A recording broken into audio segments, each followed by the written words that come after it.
The Unfo box contains an additional strap, a user manual, and the Unfo brace. The use of Unfo brace is upon doctor's recommendation only. The Unfo brace consists of 3 parts: the brace's body, the cushion, and the strap.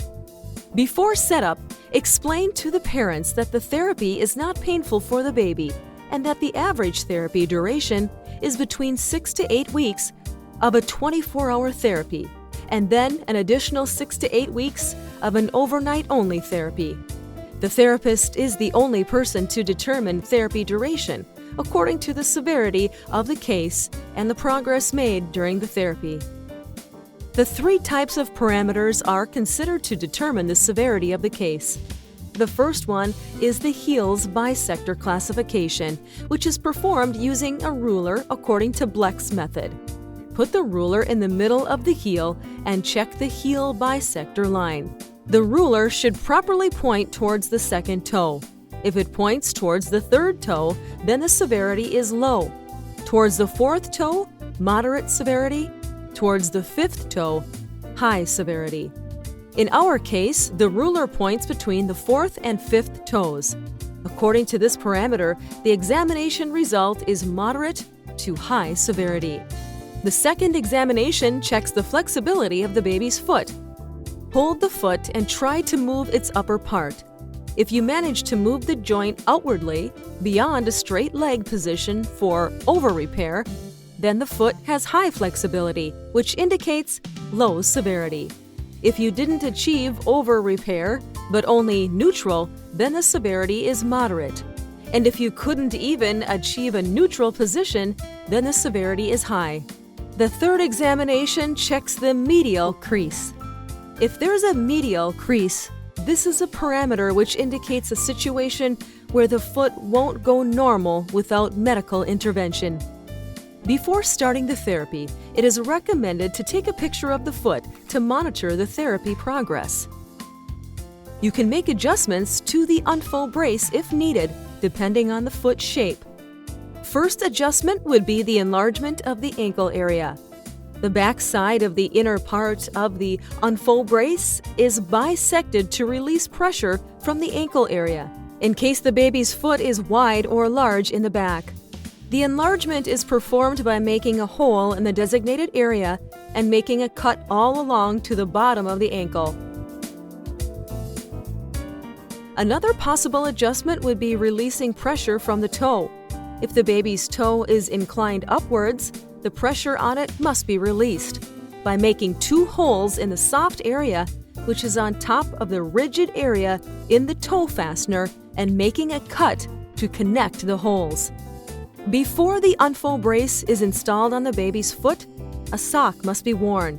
It's very important for the sock to be 100% cotton, tight, and folds-free.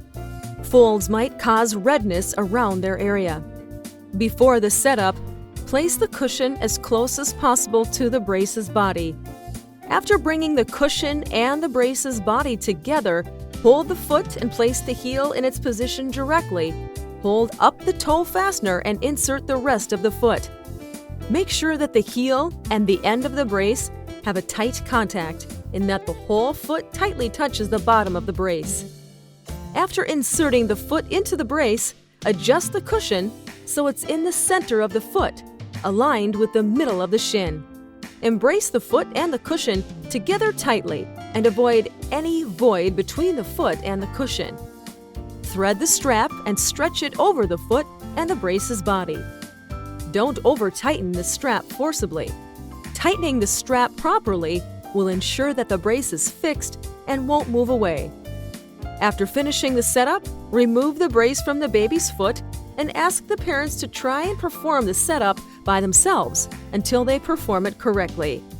Explain to the parents how to conduct the situation during the following weeks. During the first day, the brace must be removed every 2 hours for 10 minutes. The brace must be reinstalled again when the 10 minutes are over. During the first night, there is no need to remove the brace unless the baby cries and no other reason for his crying was found.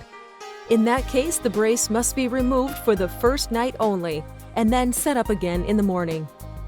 During the second day, the brace must be removed every 2 hours for 10 minutes until the evening bath. After the bath, the first 2 weeks protocol is initiated. During the first 2 weeks, the brace must be set up 24 hours a day.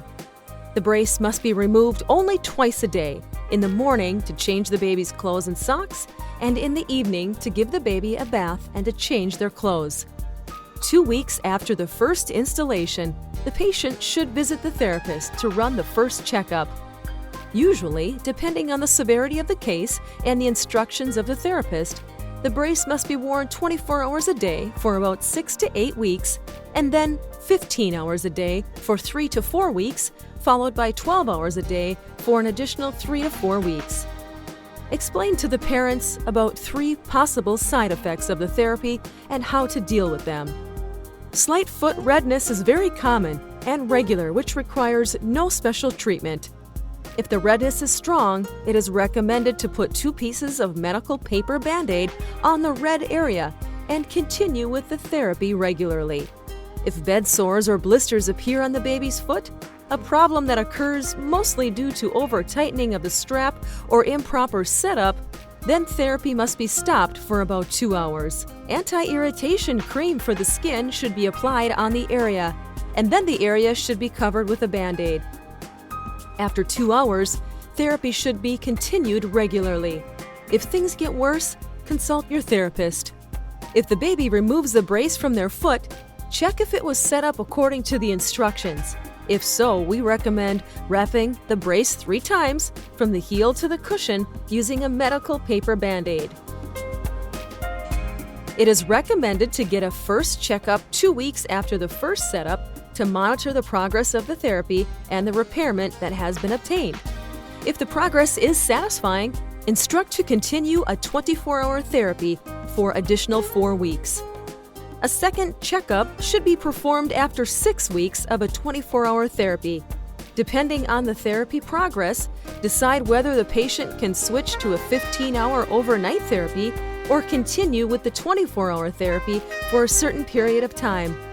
A third checkup should be performed after 3 weeks of a 15-hour overnight therapy. Depending on the therapy progress, decide whether the patient can switch to a 12-hour overnight therapy or continue with the 15-hour overnight therapy for a certain period of time.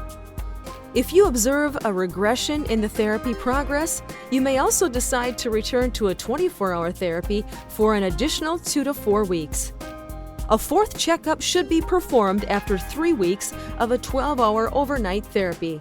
Depending on the therapy progress, decide whether the patient is done with therapy or it should be continued.